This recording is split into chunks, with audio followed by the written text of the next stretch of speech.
Does the perfect mineral sunscreen exist?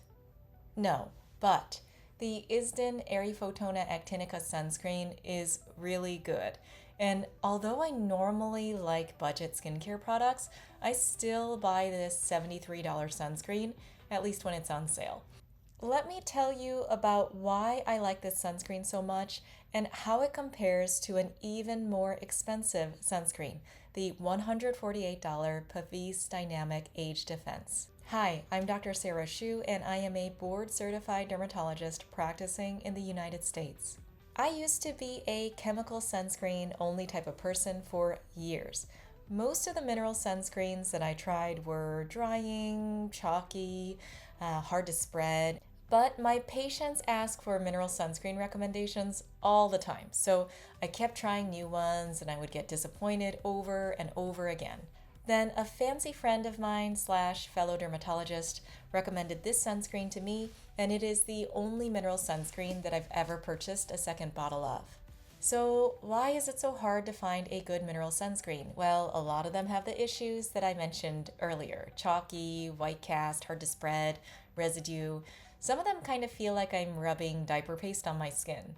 But on top of that, a lot of the so called mineral sunscreens have ingredients that are really similar to chemical UV filters, so they end up being more like hybrid sunscreens, even though they call themselves mineral. So they're not really mineral sunscreens anyway, and they're kind of liars, which makes me dislike them even more. I did a video on this topic in case you want to hear more, and Lab Muffin Beauty Science is another great channel that talks a lot about this topic.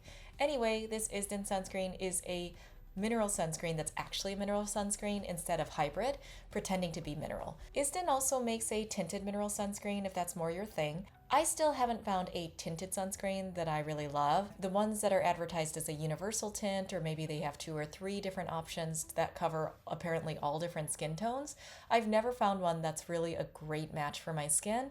And even the ones that are maybe an okay match in the morning, they oxidize by the nighttime and then I'm orange. Even if a tint is a good match, with the amount of sunscreen that you need to apply to get the amount of protection that's listed on the label, the tint and the color would be really noticeable and heavy looking, and it's kind of a made up look that some people might like, but a lot of people don't like. Now let me show you what this sunscreen looks like. I really like the texture. It's a light, milky consistency, and it reminds me a lot of my favorite sunscreen overall, the Abib Calming Drop. The formula is lightweight and it absorbs onto the skin really well. I thought that the finish looked good whether or not I was wearing makeup. Pros about this sunscreen are that I think that this formula works really well for sensitive and rosacea prone skin like mine. It's really easy to apply and spread, especially compared to other mineral sunscreens. For cons, I don't think that fragrance in sunscreen is really necessary, and I'm kind of meh about this fragrance. Deeper skin tones might notice a white cast with this and definitely with other mineral sunscreens. I saw an Amazon reviewer mention that they use bronzer drops with this sunscreen, and I thought that was a really good idea for people with deeper skin tones. Even though this is less expensive than the more expensive option that I'll be talking about, I think it's still really expensive. So I only use this on areas that I'm pickier about, like my face and my neck, and I use cheaper stuff for my body. And if you don't shake well, it can look greasy. This next point is a little bit your mileage may vary, but some reviewers did mention pilling. I didn't personally notice this with any of my skincare or makeup, but of course that's going to depend on your products that you're using with it. So how does it hold up compared to an even more expensive mineral sunscreen? I tried this Pavise product before I tried the ISDIN, and I was impressed by this product too.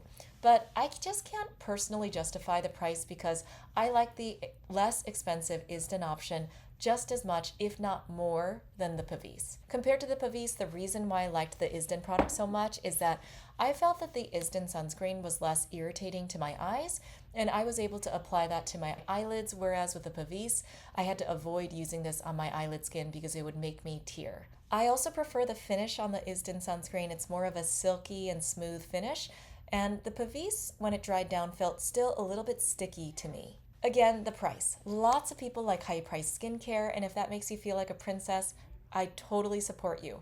But I'm just not convinced that the publicly available evidence always justifies the higher price tag, whether it's me spending my money or me making a recommendation to my patients because they trust me to look out for them when I'm making recommendations. So that's it on my favorite mineral sunscreen.